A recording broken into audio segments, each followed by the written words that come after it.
একজন আরেকজনের জন্য যদি মিথ্যা সাক্ষী দেয়, এই মানুষটার হালত কি হয়? কালিমা উচ্চারণ শেষবারে হইতে চায় না। মৃত্যুর পর দেখবেন লাশ কিবলামুখী করানো, যেই সুন্নত তরিকা, এটা আমরা তো সুন্নত মতে লাশ দাফন করি না। ডান করটে শোয়া যেমন সুন্নত, পুরা বডিটা ডান দিকে অর্থাৎ কিবলামুখী বানায় দেওয়া, বুক, পেট, হাঁটু, পুরা সামনা অঙ্গ যেইভাবে কিবলামুখী করিয়া শোয়া সুন্নত ডান করটে। লাশ কবরে এইভাবেই দাফন করা সুন্নত। আমাদের দেশে এইভাবে দাফন করে না, অন্তত শেষ পর্যন্ত লাশ সুজা আসমানের দিকে ফিরাইয়া মাথাটা শুধু ডান দিকে কিবলামুখী করতে চায়। মিথ্যা সাক্ষী যারা দিবে, ঘুরাইতে চেষ্টা করলেও চেহারা কিবলামুখী হবে না। খুব সাবধান। সবুর যদি কেউ করতে পারে, সবুরের গুণ কারোর মধ্যে আনতে পারে, অর্থাৎ আল্লাহ যাকে যেই হালতে রেখেছেন এই হালতের উপরেই আল্লাহর প্রতি খুশি আছে। আইয়ুব আলাইহিস সালাম আল্লাহর নবী, আল্লাহর একজন পয়গম্বর। ধন গেল, জন গেল, নিজের বডি গেল, মান ইজ্জত সবই গেল, সব কিছু হারাইয়া জঙ্গলে গিয়ে আশ্রয় নিলেন। ওইখানেও গিয়া যখন শয়তানের ধোঁকায় পড়ে গেলেন, শয়তান ধোঁকা দিয়া বিবি রহিমার দ্বারা আইয়ুব আলাইহিস সালামের সামনে মদ এবং শুকরের গোশত পৌঁছায় দিছে কাছাকাছি। বিবি রহিমাকে ধোঁকা দিয়েছে, ওমা তোমার স্বামী বড় দুরারোগ্য রোগে আক্রান্ত, কোনো ঔষধ তারে কাজ করে না, জানা আমি বুড়া মানুষ, তোমার একটু উপকার করি গো মা, এই ঔষধটা ব্যবহার করো, এই এক টুকরা গোশত তোমার স্বামীরে খাওয়ায়া দিও, আর এই তেলটা তার গায়ে মাখায়া দিও। হয়তো সে যদি দেখে অনুমতি নাও দিতে পারে, সে রাজি হইতে নাও পারে। বিবি রহিমা রাস্তা দিয়ে যান আর মনে মনে ভাবেন, অসুস্থ আর রোগী যাই হোক, উনি আমার স্বামী, জীবনে কোনো দিন উনার অনুমতি ছাড়া কোনো কাজ করি নাই। যেই মাত্র সেই জঙ্গলের ঝুপড়ির ভিতরে গেলেন, গিয়া দেখেন স্বামী ঘুমায়া গেছেন আইয়ুব আলাইহিস সালাম। এই হালতে উনি দুটা ঔষধ পাশে ঘরের ওই ঝুপড়ির কোণাতে রেখে উনিও ঘুমায়া গেলেন। সকালবেলা ঘুম থেকে উঠেই আইয়ুব আলাইহিস সালাম চোখের পানি ছাড়েন আর কান্দেন, ছাড়েন আর কান্দেন। বিবি রহিমা কান্নার আওয়াজ শুনে উঠে বলেন, স্বামী হে, আমি কি আপনাকে কোনো কষ্ট দিলাম নি? আপনি কেন কান্দেন? বিবি রে, কেন কান্দি তুমি জানো না? আমি প্রত্যেক দিন রাত আল্লাহর দেওয়া নিয়ামত পাইতাম, আজকে আমি পাইলাম না। কি নিয়ামত পাইতেন? তোমাকে তো বলি নাই, এমন কোন রাত নাই ঘুমাইলে আল্লাহ আমারে জান্নাত দেখান না। ইব্রাহিম আলাইহিস সালাম আল্লাহ পাকের একজন পয়গম্বর, ওনার লকব ছিল খলিলুল্লাহ। খলিলুল্লাহ অর্থ আল্লাহর বন্ধু। খলিলুল্লাহ বিয়ে করেছেন দুইজন, কিন্তু একজনেরও কোনো সন্তান হয় না। এইভাবে দিন যাইতে লাগলো, খলিলুল্লাহ কিন্তু অধৈর্য হন নাই। আমরা তো 1-2 বছর 3 বছর 4 বছর গেলেই অধৈর্য হয়ে যাই। দাদায় কয় নাতির মুখ দেখতো। আল্লাহর উপর ভরসা করতে করতে ধৈর্য হারা হইয়া যায়। 5 বছরের মাথায় মাজারে গিয়া চাওয়া শুরু করে। আল্লাহর খলিল ইব্রাহিম আলাইহিস সালাম আল্লাহর কাছে তিনি দোয়া করতেন, হাঁটতেও দোয়া করতেন, নামাজের পরেও দোয়া করতেন, শুয়ে শুয়েও দোয়া করতেন। দোয়াটা কি করতেন আল্লাহ সেটাও উল্লেখ করে দিলেন। আল্লাহর খলিল আল্লাহর কাছে দোয়া করতেন, রব্বি হাবলি মিনাস সালিহিন, আল্লাহ একটা নেককার সন্তান দাও, একটা নেককার আওলাদ আমারে দাও। যেই সন্তান আমি ইব্রাহিম দুনিয়া থেকে বিদায় হয়ে গেলে তোমার নামের দাওয়াত কে দিবে? এই জমিনে যেন তোমার নামের দাওয়াত দিতে পারে, নেককার একটা আওলাদ দাও। এইভাবে তিনি দোয়া করতেন, হামেশাই দোয়া করতেন। চাইতে চাইতে 1 বছর গেল, 2 বছর গেল, 3 বছর গেল, 4, 5, 6, 7 এইভাবে 13 বছর পর্যন্ত আল্লাহর খলিল দোয়া করছেন।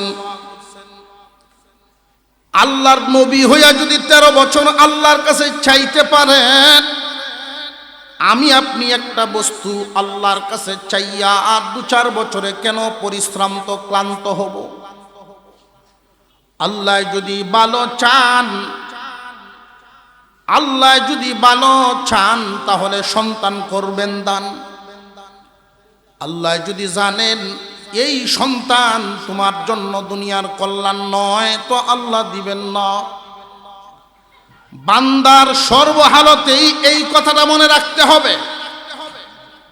আল্লাহ পাক যারে যেই হালতে রাখছেন, সর্ব অবস্থায় আল্লাহর উপর বান্দা যেন খুশি থাকে।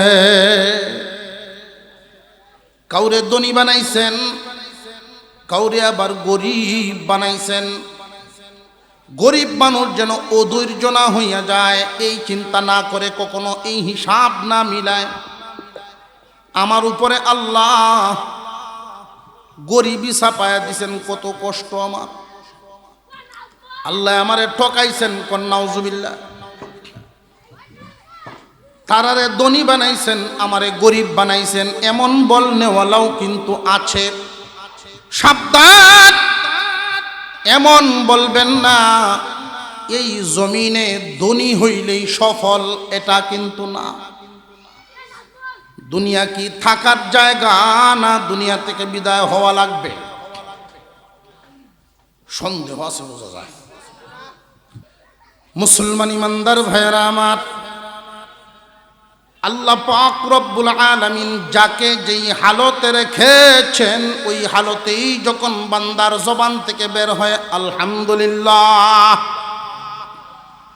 যারে যেই হালতে রাখছেন, বান্দা যদি আল্লাহর শুকর আদায় করেন, আল্লাহ খুশি হয়ে যান।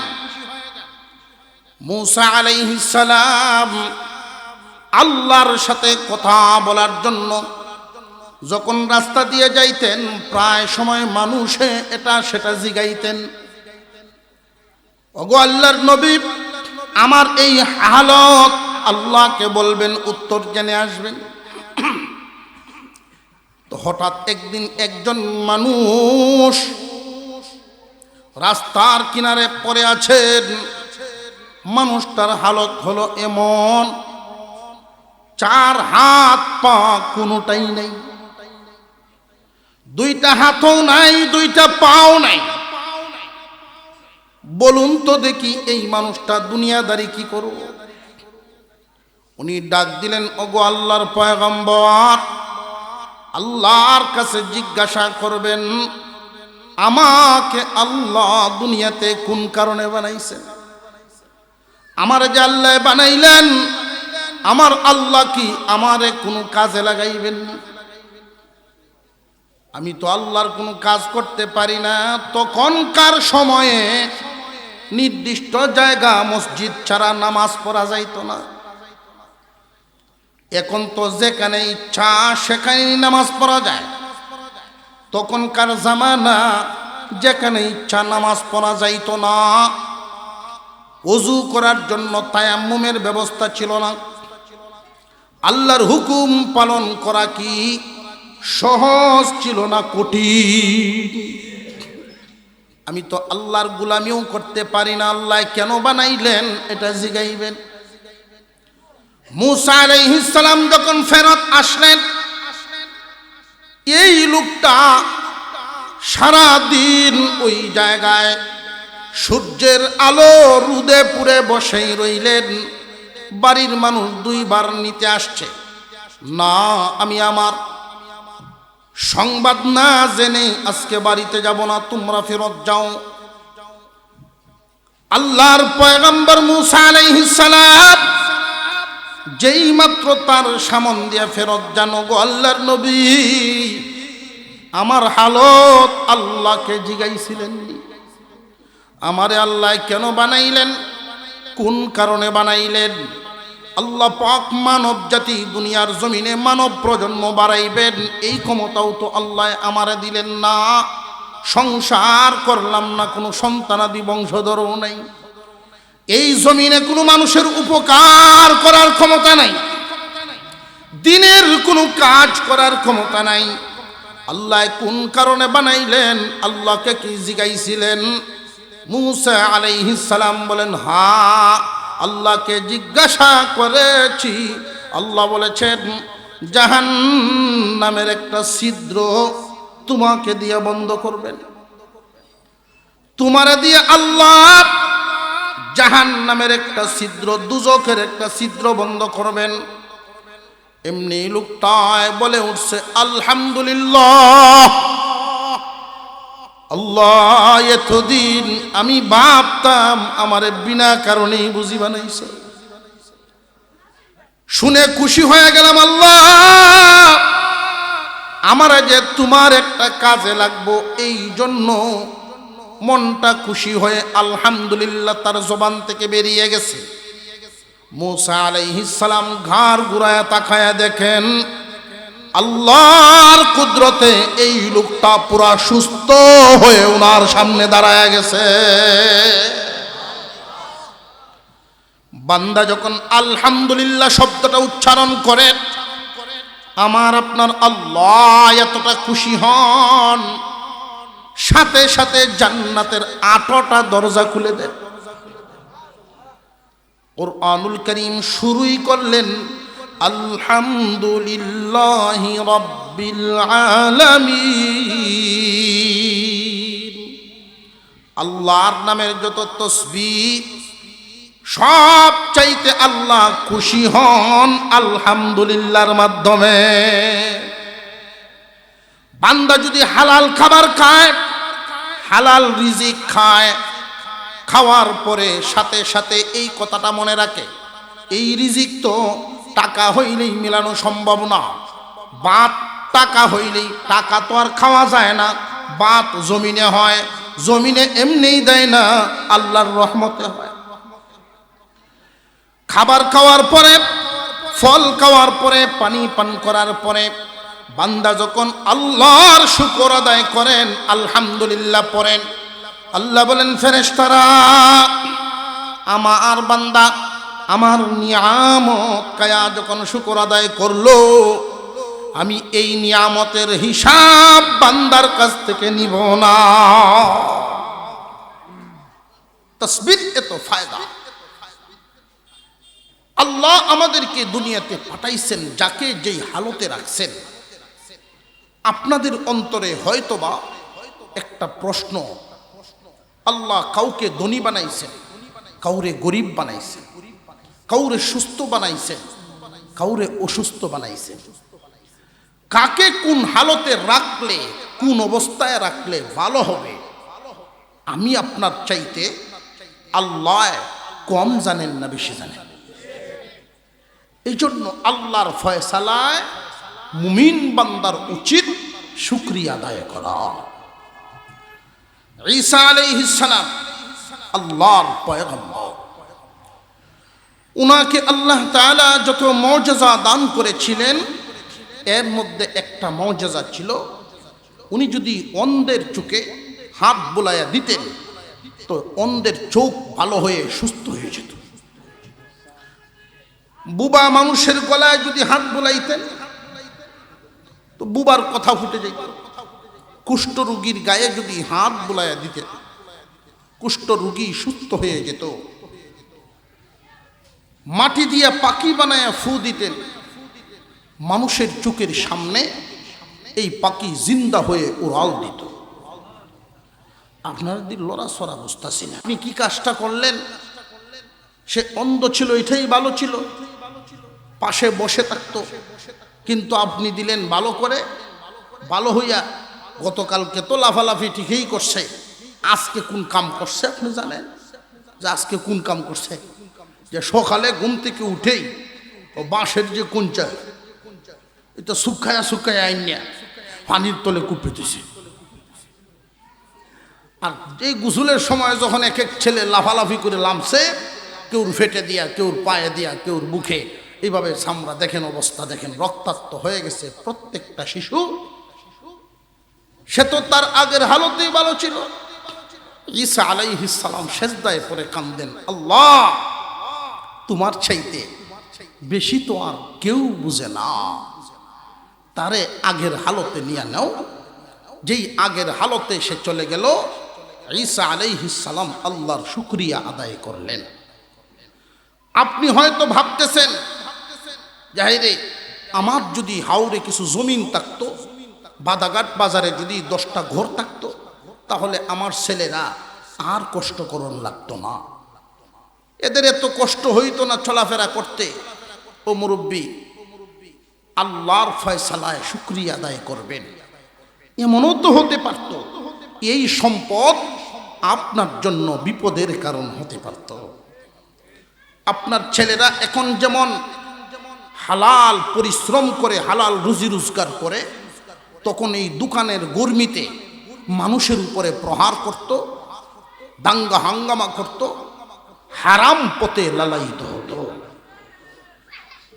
যারে আল্লাহ যেই হালতে রাখছেন, সেই হালতের মধ্যেই শুকরিয়া আদায় করা, আল্লাহর প্রতি সন্তুষ্ট থাকা। আর বান্দা যখন আল্লাহর প্রতি সন্তুষ্ট থাকে, এমন একটা মন তার মধ্যে আনতে পারে, ওই মানুষটা মনের ধনী হয়ে যায়। ইয়া আইয়ুহাল্লাযীনা আমানুস্তাঈনু বিস-সাবরি ওয়াস-সালাহ ইন্নাল্লাহা মা'আস-সাবিরিন। আল্লাহ বলেন, হে ঈমানওয়ালাগণ, ঈমানদারেরা আমার কাছে সাহায্য চাও। আল্লাহর সাহায্য আমরা চাই কি চাই না? প্রথমেই বলেছিলাম, যার সন্তান নাই আল্লাহর কাছে চাই, কিন্তু এই চাওয়াটা বেশি দিন টিকে না, জায়গা বদলায় মাজারও যাই না, এমন হবে না। নবীগণ 13 বছর 14 বছর দোয়া করেছেন, 14 বছরের মাথায় আল্লাহর পক্ষ থেকে দোয়া কবুলের আওয়াজ পাইছে। যে যার জন্য দোয়া করবেন, 1 দিন 2 দিন 2 4 5 দিন 10 দিনেই আপনার যেন পরিশ্রম না আসে। আমরা তো যদি খতম পড়াই, মসজিদ মাদ্রাসা আলেম ওলামাদের সাথে গিয়া খতম করাই, মনের আশা পূরণ হতো। বেশিরভাগ ক্ষেত্রে মানুষ গুসায় খতম পড়ায়। গুসায় কেন? ক্ষেত কেটে লেছে, ক্ষতি করছে, মাথা খুব গরম। শেষ পর্যন্ত হুজুর খতম একটা পড়বাই। কি খতম? লাল বাতি জ্বলত,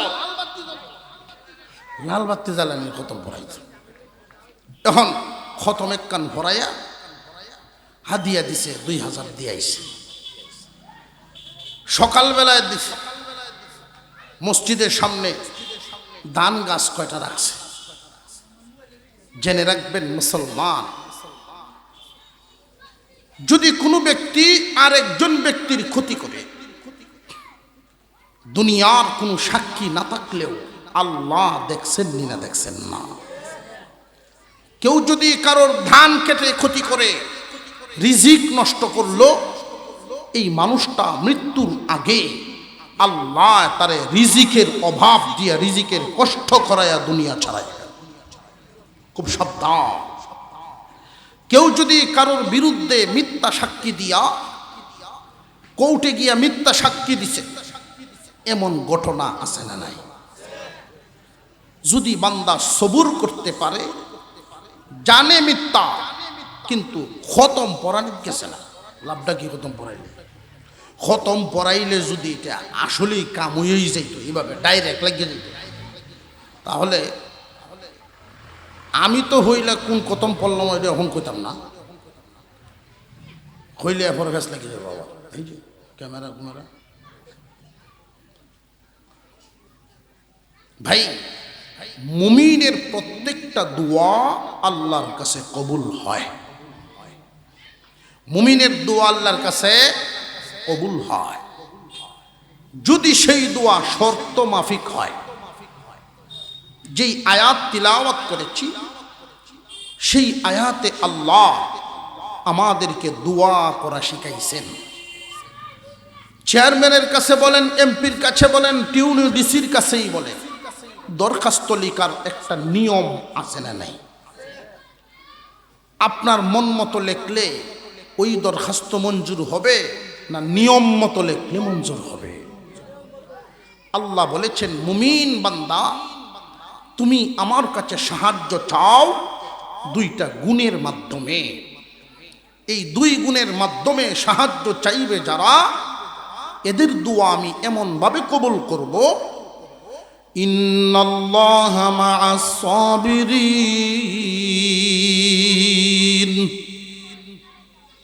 যেন আল্লাহ এদের সাথী হয়ে গেছেন, এমন ভাবে কবুল করবেন যেন তাদের সাথে আল্লাহ থাকেন, আল্লাহ এদের সাথী হয়ে যান।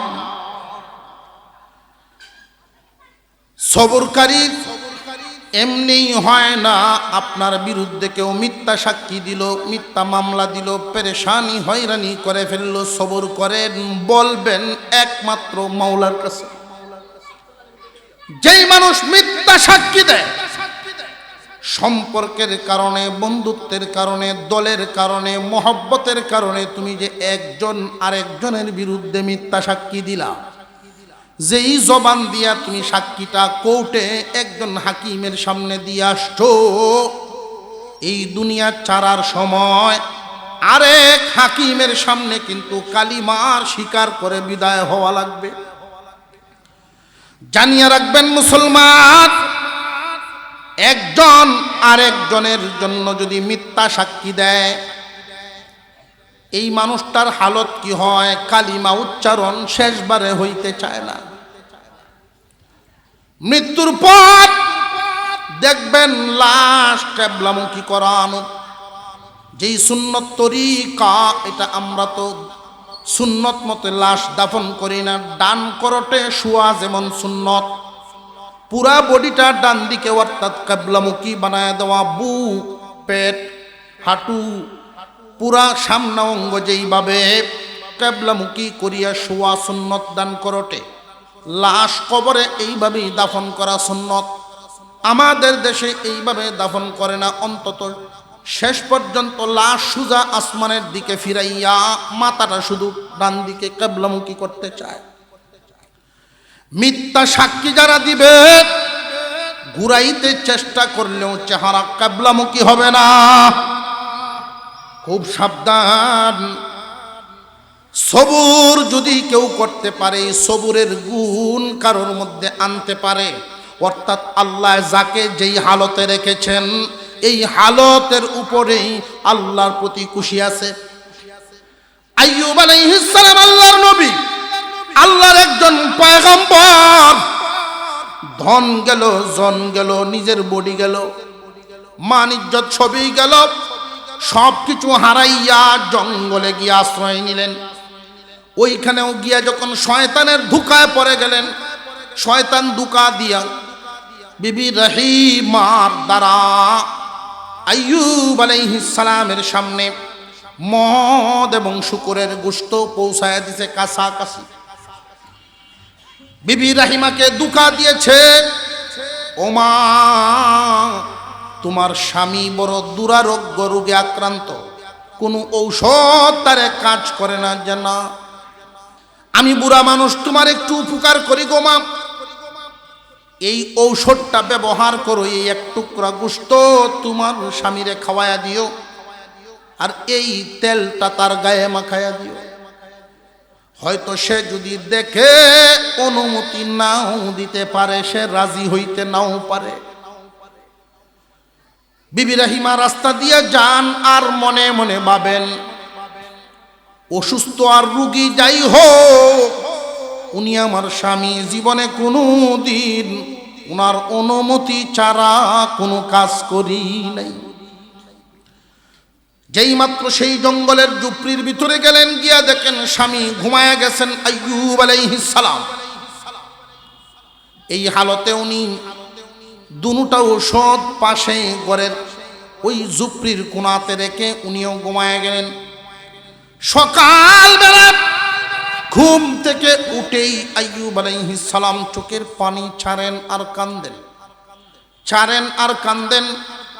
বিবি রহিমা কান্নার আওয়াজ শুনে উঠে বলেন, স্বামী হে, আমি কি আপনাকে কোনো কষ্ট দিলাম নি? আপনি কেন কান্দেন? বিবি রে, কেন কান্দি তুমি জানো না? আমি প্রত্যেক দিন রাত আল্লাহর দেওয়া নিয়ামত পাইতাম, আজকে আমি পাইলাম না। কি নিয়ামত পাইতেন? তোমাকে তো বলি নাই, এমন কোন রাত নাই ঘুমাইলে আল্লাহ আমারে জান্নাত দেখান না। এই হালতের মধ্যে যে শুকরিয়া আদায় করেছি, আমি ধৈর্যহারা হই নাই। আল্লাহ আমাকে পুরস্কার দিয়েছেন জান্নাত দেখাইতে। আজকে আমি স্বপ্ন যুগে জান্নাত দেখতে পারি নাই, স্বপ্ন যুগে আমার মাওলার দিদার নসিব হয় নাই। আমি আল্লাহকে স্বপ্ন যুগে দেখতাম, আল্লাহ আমাকে যে জান্নাত দিবেন সেই জান্নাতটা দেখতাম। দুনু নিয়ামত থেকে বঞ্চিত। এই মাত্র জিবরাইল আমিন এসে বলে গেলেন, ওগো আল্লাহর নবী, এই নিয়ামত না দেখার কারণ আপনার ঘরের কোনায় নাপাক কি রাখা আছে। এই রাহিমা, কি রাখা আছে আমারে খুলে বলো। যে আপনার ঔষধ বইলা দুই ধরনের বস্তু দিয়েছে, এক টুকরা গোশত আপনারে খাওয়ানোর জন্য বলছে, এই তৈলাক্তটা আপনার গায়ে মালিশ করার জন্য বলছে। একজন দরবেশ আইয়ুব আলাইহিস সালাম বলেন, রাহিমা রে, তুমি হয়তো চিনছ না, সে তো আসলে দরবেশ না, সে হইল শয়তান। শয়তানে তোমার দরবেশের বেশ ধরে ধোঁকা দিয়ে দিছে। এই যে গোশতের টুকরাটা, এই গোশতের টুকরা হালাল না রে রাহিমা, হারাম শুকরের গোশত দিয়েছিল। এই যে তৈলাক্ত বস্তুটা আমার গায়ে দিছে, ওই তৈলাক্ত বস্তুটা তো আসলে কোনো তেল না, ওইটা এক ধরনের শরাব। শরাব না পাক মদ আর শুকরের গোশত। অর্থাৎ মদ যদি আমার গায়ে মালিশ করতাম, বাহির অংশ না পাক। শুকরের গোশত যদি আমারে খাওয়ায়া দিতা, আমার ভিতর না পাক। বাহ্যিক এবং অভ্যন্তরীণ দুটারই নাপাক বানায়া শয়তান সফল হয়ে যেত। বিবি রহিমা কান্দেন আর দৌড়ান, কান্দেন আর এখান থেকে চলে গেলেন। আইয়ুব আলাইহিস সালাম তখন ডাক দিয়েছিলেন, আল্লাহ মাসানিয়াদ-দুর আন্নী মাসানিয়াদ-দুর। আল্লাহ, শয়তান আমারে বড় কষ্ট ফলায়া দিছে, বড় যন্ত্রণা দেয়। 18 বছর অতিবাহিত হয়ে গেল, কোনদিন আল্লাহকে এইভাবে ডাক দেন নাই, উদ্ধার করার জন্য বলেন নাই। আমারে তুমি যেই হালতে রাখছো, আমি তো তোমার বান্দা, তুমি আমার মালিক। আমারে যেই হালতে রাখছো, ওই হালতে তুমি খুশি আছো। অর্থাৎ আমারে যেমনে দেখতে তোমার ভালো লাগে, ওই হালতে আমি আল্লাহ খুশি আছি গো।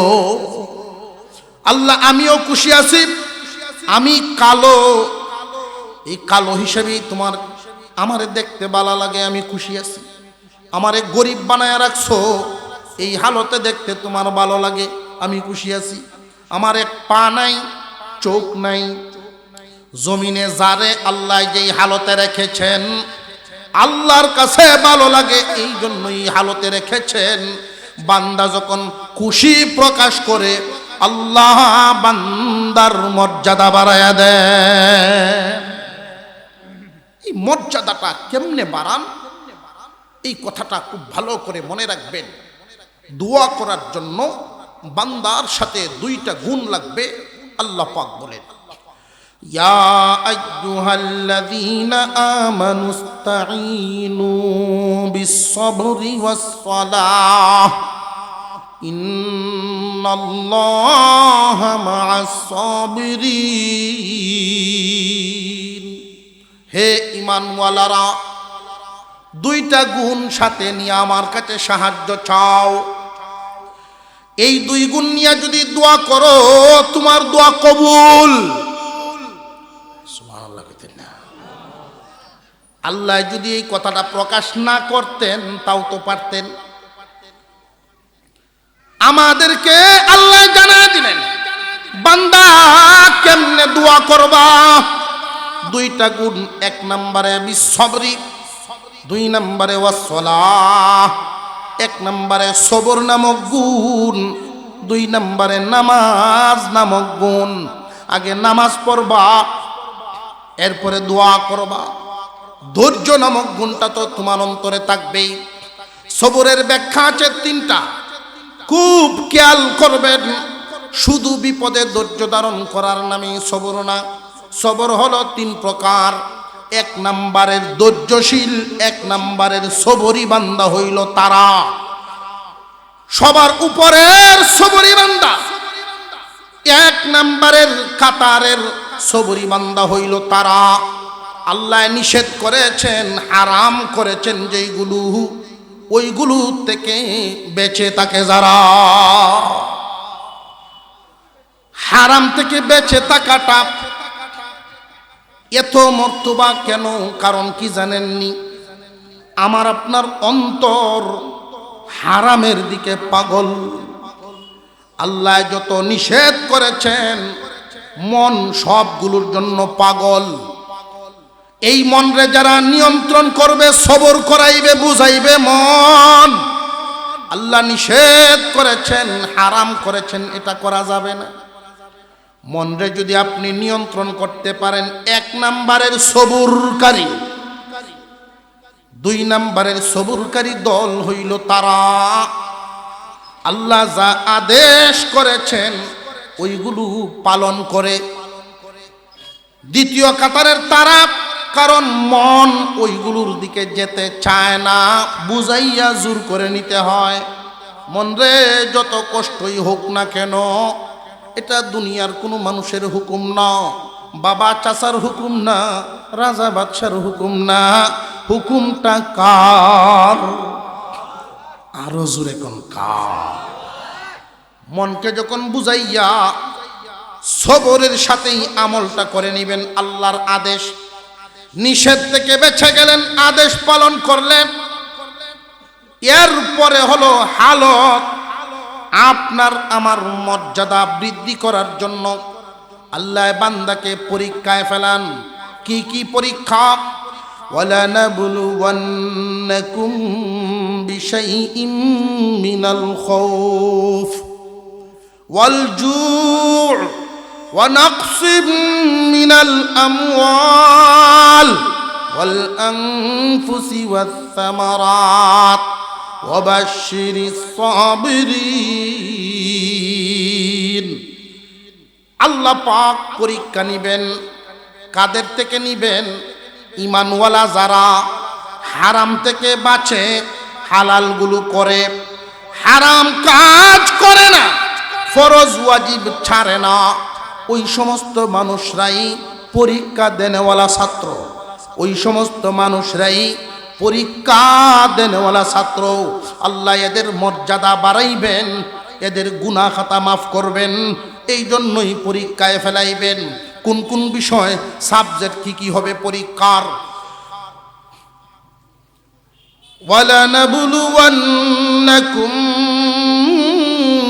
বিশাইই, আল্লাহ পাক রব্বুল আলামিন বলেন কতেক বিষয়ে কতেক সাবজেক্ট, মিনাল খৌফ, ভয় ভীতি দিয়া, অন্তরের মধ্যে ভয় চলে আসবে, বিভিন্ন ধরনের চাপ, ভয় অন্তরে দিয়া এমন এক মুসিবত সামনে আছে, ভয়ে করে এই মুসিবতটার কারণে অন্তরে ভয় জাগ্রত হয়। মামলা হয়ে গেছে, কখন জানি পুলিশে ধরে ফেলে, দৌড়াদৌড়ি শুরু হয়, এটা এক ধরনের ভয় আছে না নাই?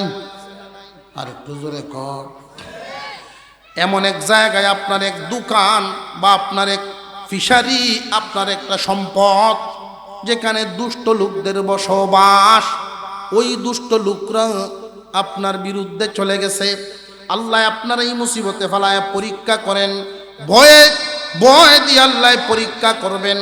দেখবেন সুদকুর ঘুষকুর এদের কোনো ভয় নাই।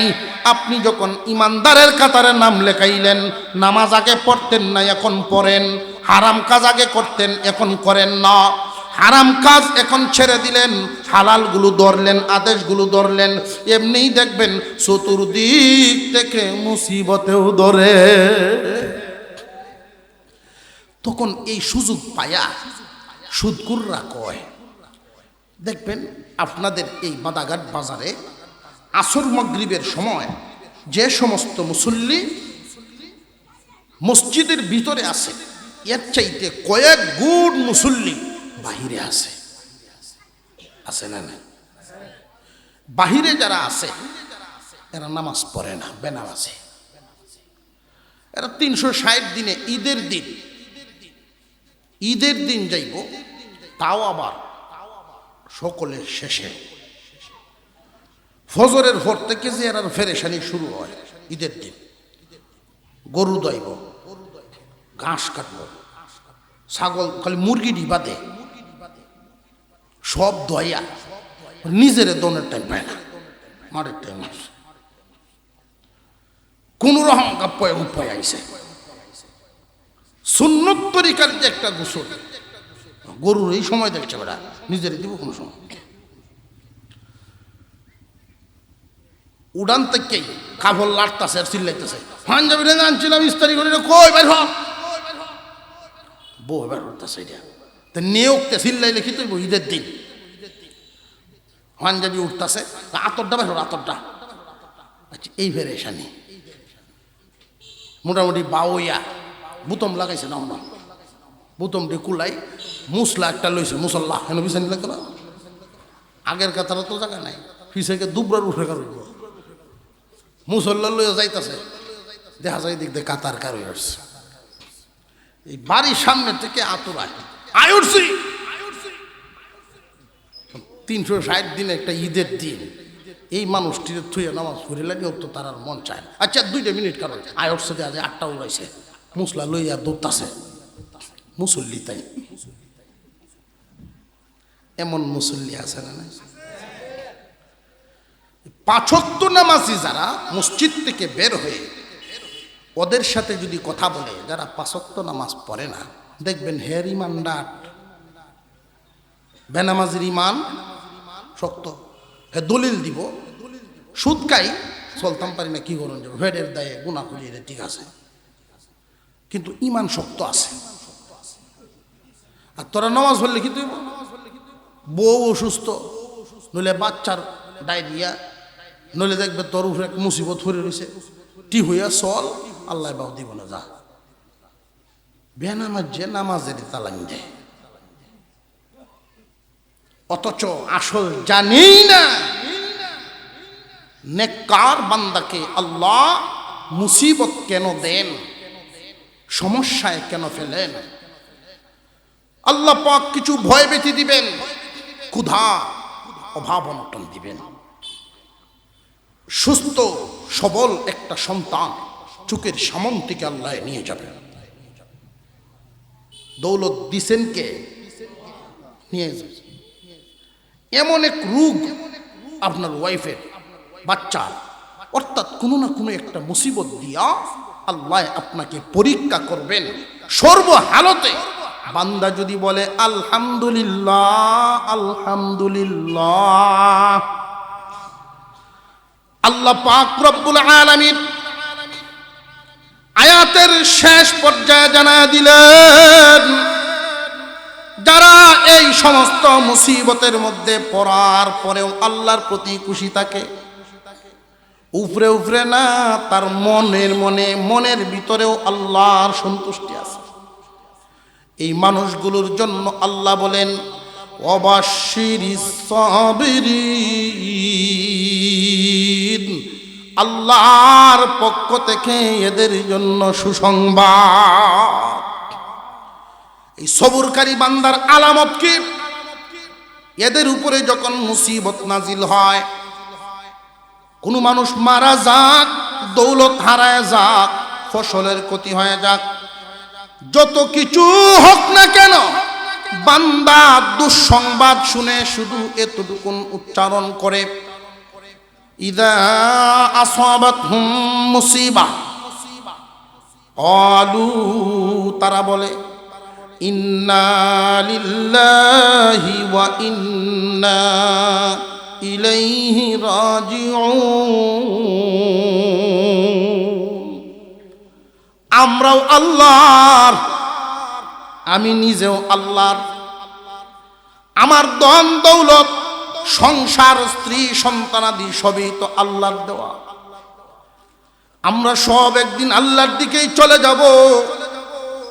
হয়তো আমি আগে মরতাম, আমার ভূত পরে মরত, কিন্তু আল্লাহর দেওয়া মাল আল্লাহ নিয়ে গেছেন, আমি আল্লাহর প্রতি খুশি আছি। বান্দা যখন মন থেকে এটা আদায় করে, তখন ওই বান্দার মধ্যে সবরের গুণ এসে গেছে। রে বান্দা, সবরকারী তুমি, নামাজি তুমি যখন দুইটা হাত তুলে দোয়া করো, মুমিনের এই দোয়া আল্লাহর দরবারে কবুল হয়ে যায়। এমন ভাবে কবুল হয়, আল্লাহ বলেন মুমিন রে, তুমি মনে করো আমি আল্লাহ তোমার সাথী হয়ে গেছি। মুমিনের দোয়া কবুল হয়, এটা 3 ভাগে বিভক্ত। মুমিনের দোয়া 1 নম্বর ভাগ হলো, যেই নিয়ামতের জন্য করেছে, যেই আশায় দুইটা হাত তুলেছে, আল্লাহর কাছে যা চেয়েছে আল্লাহ তাকে তাই দিয়েছেন, এটা 1 নম্বর। 2 নম্বর ভাগ হলো, যা চেয়েছিল তা পায় না, কিন্তু তার অজান্তে এমন মুসিবত তার উপরে আসতেছিল, এমন একটা বিপদ থেকে এই দোয়ার বদৌলতে, খতমের বদৌলতে আল্লাহ তারে হেফাজত করেন। যেই বস্তুর জন্য সে দোয়া করেছিল, এর চাইতে বড় মুসিবত থেকে আল্লাহ বাঁচাইছে। 3 নাম্বার, যেটার জন্য চাইছে সেটাও পাইল না, দুনিয়াতে মুসিবত থেকেও বাঁচল না, তাহলে এই দোয়া গেল কই? হাসরের মাঠে পাহাড় পরিমাণ নেকির এক টাল দেখবে। আল্লাহ, এই ইবাদত তো আমি করি নাই, এই ইবাদত কোথা থেকে আসলো? আল্লাহ বলেন ওই দিন তাদেরকে জানাইয়া দেওয়া হবে, দুনিয়াতে যত দোয়া করাইছিলা, যত দোয়া নিজে করেছিলা, যেইগুলোর বদলা আমি আল্লাহ দুনিয়াতে দেই নাই, বান্দা তোমার জন্য নেকি বানায়া পাহাড় পরিমাণ করে রাখছি। ওই দিন বান্দা ওই নেকির পাহাড়ের দিকে তাকায়া বলবে, আহ, একটা দোয়াও যদি দুনিয়াতে কবুল না হইতো, আজকে আমি সবই পায়া যাইতাম। অথচ আমরা দুনিয়াতে পাগল হই, ডাইরেক্ট অ্যাকশন হইতো, ডাইরেক্ট নগদানুগদি কারবার, ঠিক না বেঠিক? খতমের অর্ডার সকালে দিয়া, বিকালে যখন হুজুরের সাথে দেখা হয়, হুজুর ফরাইসলাইন, খতমটা ফরাইসলাইন, হ্যাঁ ফরাইছি তো। ফরাইছো? আবার জি, হ্যাঁ জি ফরাইছি, আপনার নাম লইয়া দোয়া করছি। কিস্তা বুঝতেছি না, কি বুঝতেন আপনি?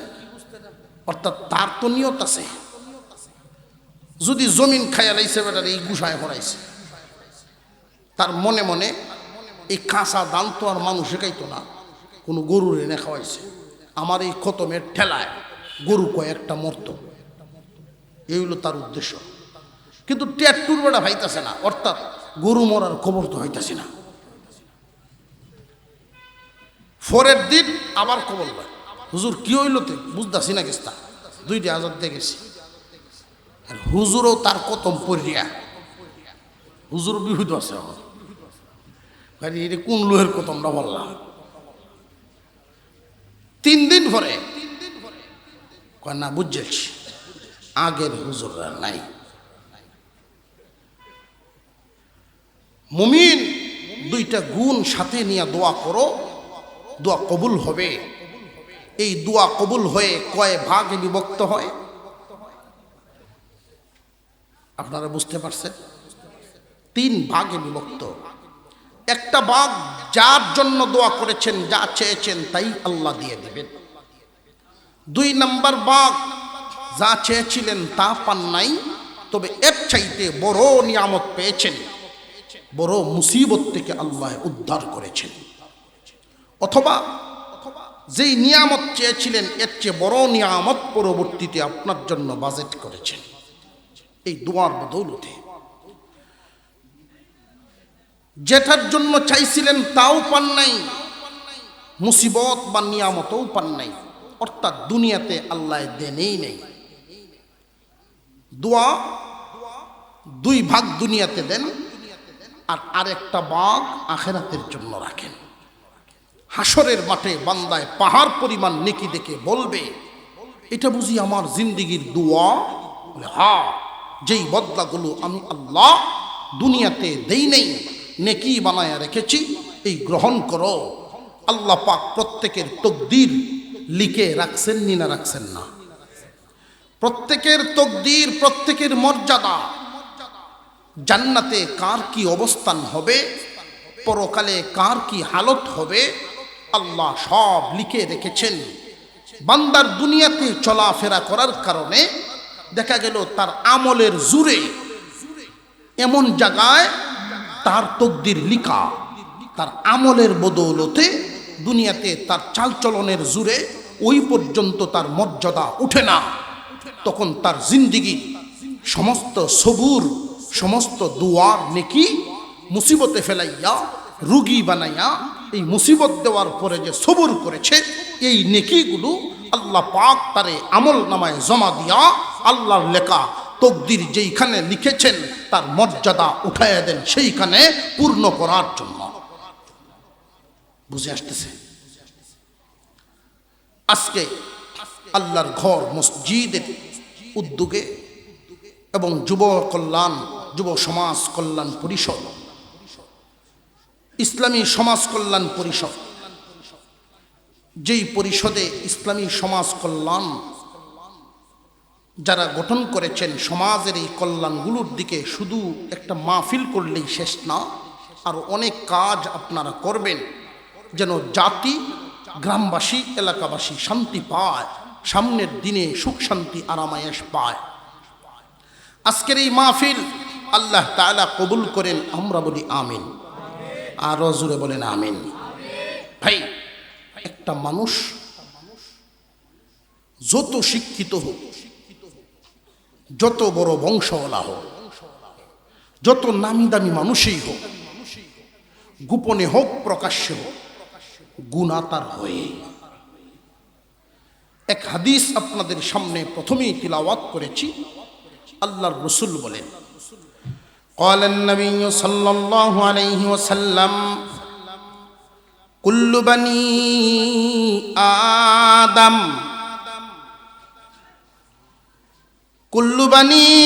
آدم خطاء خير الخطائين التوابون।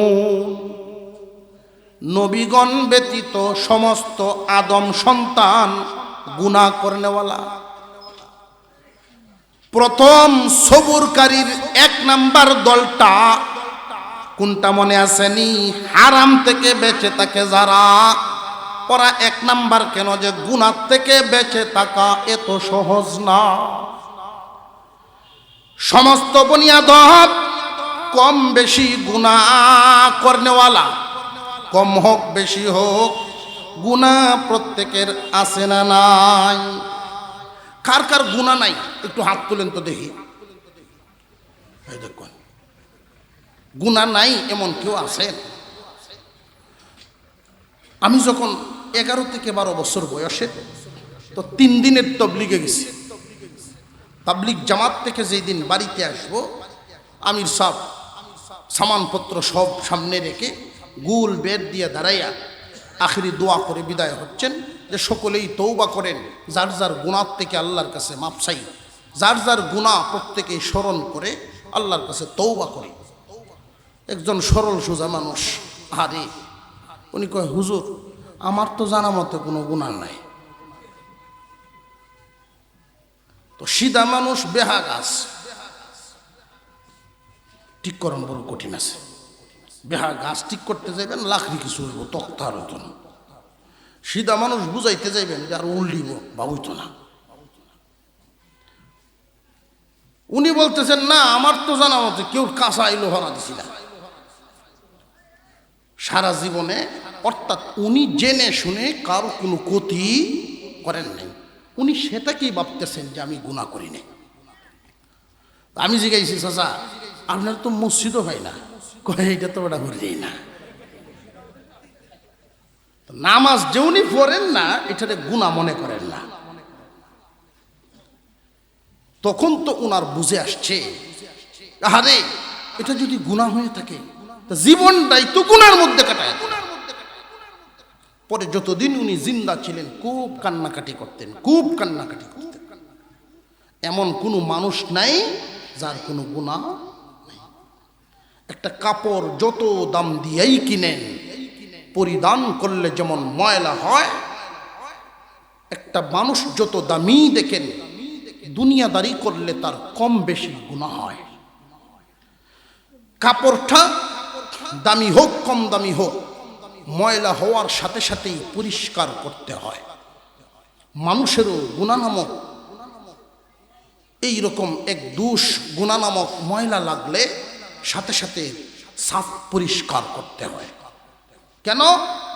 আমরা ঈমানদার, আল্লাহ আমাদেরকে বানাইছেন জান্নাত দেওয়ার জন্য। সব সময় সাফ পাক থাকলে এই গুনাহ নামক নাপাকি সাথে যাবে না, পরিষ্কার হয়ে গেলেন আল্লাহ জান্নাত দিয়ে দিবেন। আপ যারা গুনাহ মাফ না করাইয়া ঈমান নিয়ে গেল ঠিক, গুনাহ নামক নাপাকিও নিয়ে গেল, জেনে রাখবেন জান্নাত পবিত্র জায়গা, কোনো নাপাকি নিয়ে জান্নাতে কেউ ঢুকতে পারবে না। তাহলে কি হবে? এই নাপাকিটা দূর করার জন্য, গুনাহ নামক ময়লা সাফ করার জন্যই মুমিন বান্দাদের কিছু অংশ মুমিন বান্দাকে আল্লাহ জাহান্নাম দিবেন। যার গুনার পরিমাণ, ময়লার পরিমাণ যত, তারে পুরাইবেন সাজাও তত। দুনিয়াতে দেখবেন আগুনে ফুরানোর জন্য তো লাকড়ি তৈরি আছে, স্বর্ণ ফুরাই কেন? খাঁটি করার জন্য। মুমিন বান্দাকে আল্লাহ জাহান্নামে পুরাইবেন খাঁটি করার জন্য। খাঁটি যদি দুনিয়াতে হয়ে যায়, গুনাহ মাফ করাইয়া তওবা বেশি বেশি করা, বেশি বেশি করা, মুসিবত থেকে সদকা বেশি বেশি করা। আল্লাহ পাক আমাদেরকে কবুল করেন, আমরা বলি আমিন। আমি 2-3টা মিনিট সময় চেয়ে নিচ্ছি, এরপরেই আপনাদেরকে নিয়ে একটু দোয়া করব, বাকি মাহফিল চলতে থাকবে। আল্লাহর ঘর মসজিদ, এখানে